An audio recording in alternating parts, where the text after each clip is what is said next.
Assalamualaikum warahmatullahi wabarakatuh. Alhamdulillahirabbil alamin.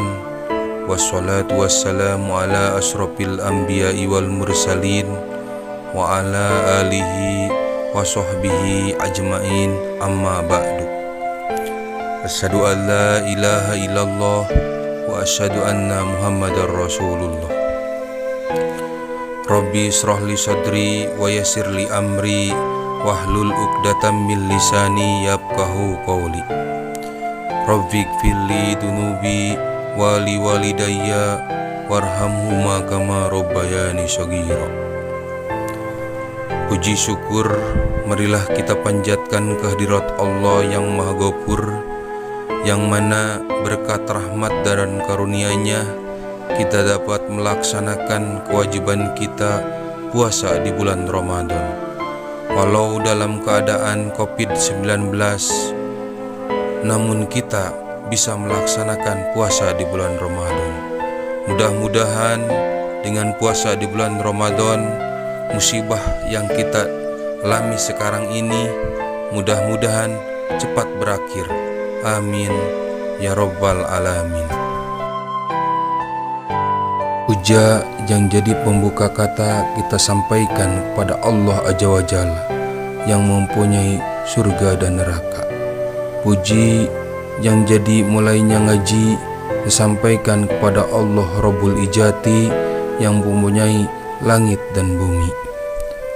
Tidak lupa salawat beserta salam semoga tercurah limpahkan ke mata holangnya alam, penobrak kebatilan, penegak keadilan, revolusi Islam, Habibana wa Nabiyana wa Maulana Muhammad sallallahu alaihi wasallam, pada keluarganya, para sahabatnya, para tabi'in tabi'atnya. Mudah-mudahan kita semua mendapatkan syafaat di yaumil akhir. Amin ya Allah ya Rabbal Alamin. Hadirin yang saya hormati, dalam kesempatan ini saya ingin menyampaikan beberapa kutipan dalam Al-Quran. Ada 3 perintah serangkai, di mana bila rangkaian yang satu dilaksanakan, maka rangkaian yang satu lagi harus dilaksanakan, karena ini ada kaitannya satu sama lain.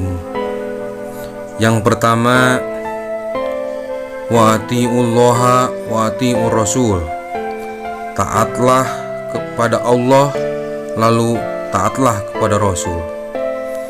Yang kedua, aqimis sholat wa atuz zakat, dirikanlah sholat, tunaikanlah zakat. Yang ketiga, aniskurli wa liwalidayya, artinya bersyukurlah engkau kepada Allah, tapi jangan lupa bersyukur kepada kedua orang tua. Artinya meskipun ibadah luar biasa kepada Allah, tapi berkhianat kepada orang tua, menyakiti orang tua, apalagi sampai memenjarakan orang tua, maka taatnya kepada Allah akan tertolak. Demikian sebaliknya, dia baik sama orang tuanya, dia hajikan orang tuanya, tapi perintah Allah abaikan, maka tidak taat kepada Allah akan sia-sia. Hadirin yang saya muliakan, pada kesempatan ini saya ingin fokus kepada hormat sama orang tua atau berbakti sama orang tua, atau disebut birrul walidain. Sudah kita ketahui bersama bahwa jasa kedua orang tua kita sudah tidak terbayangkan betapa besar jasa-jasa beliau kepada kita semua. Bahagialah kita semua kalau harta kita melimpah ruah dan kita baik sama orang tua, maka kita pasti akan dikenang walaupun sudah meninggal pun. Jadi ingat kepada orang tua, jangan sia-siakan orang tua yang masih hidup. Mudah-mudahan kita semua nanti di yaumil akhir berbarengan dengan orang tua kita. Mudah-mudahan kita tidak durhaka sama kedua orang tua kita, karena jasa kedua orang tua kita betul-betul tidak ada batasnya. Hadirin semuanya, jangan sia-siakan kedua orang tua kita, apalagi jasa seorang ibu, di mana sabda Nabi mengatakan, seorang sahabat bertanya kepada Nabi, "Siapa yang harus dihormati ya Rasulullah?" Kata Nabi, "Ummuka." "Siapa lagi ya Rasulullah?" "Ummuka." "Siapa lagi ya Rasulullah?" Jawab Kangjeng Nabi, "Ummuka." Sobat bertanya lagi, "Siapa ya Rasulullah?" "Abuka." Derajat ibu 3 kali disebut oleh Nabi, karena seorang ibu pengorbanannya sangat besar buat kita semua, di mana sudah kita ketahui bersama. Yang pertama, seorang ibu mengandung. Dalam mengandung seorang ibu, dia tidak sedikit pengorbanannya. 9 bulan 10 hari dia mengandung anaknya atau kita semua. Yang kedua, seorang ibu melahirkan.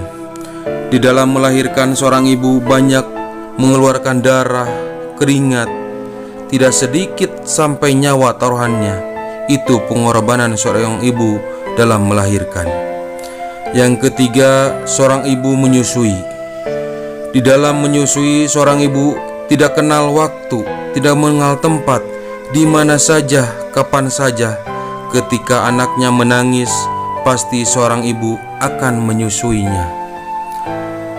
Hadirin yang saya muliakan, mengutip dari hadis yang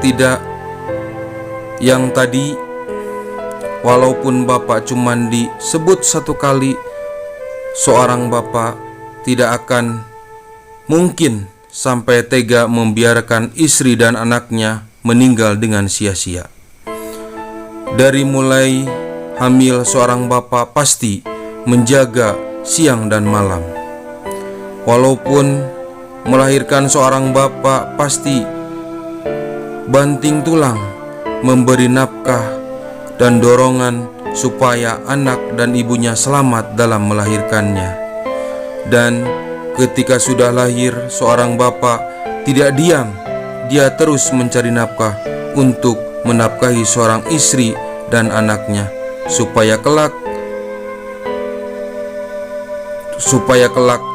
jadi anak yang soleh dan bisa membanggakan kedua orang tuanya.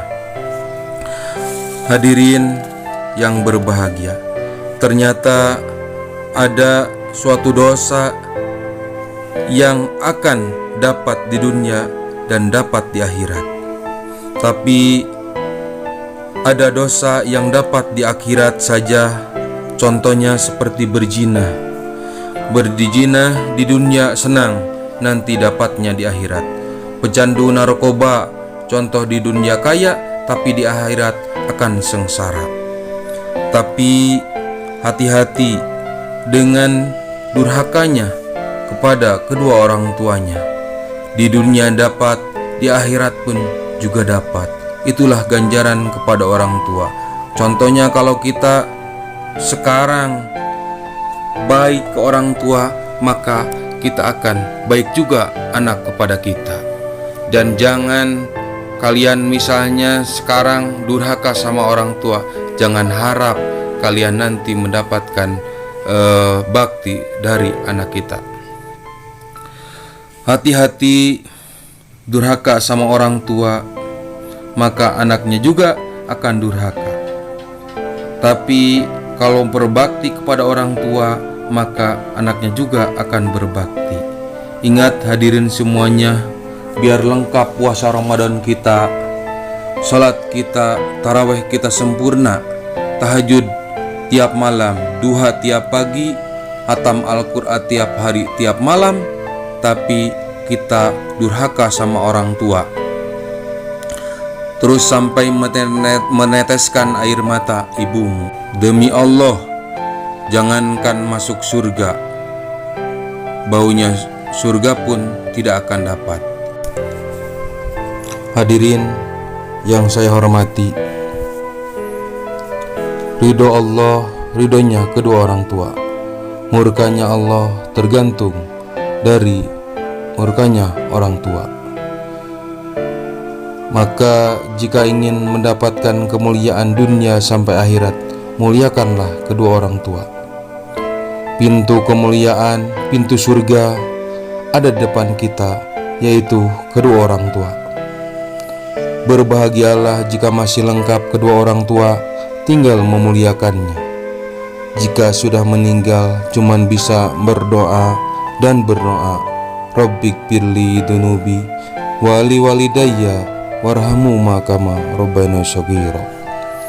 Sekian yang saya bisa sampaikan.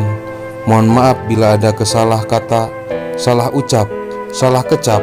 Wallahu muwaffiq ila aqwamit thoriq. Wassalamualaikum warahmatullahi wabarakatuh.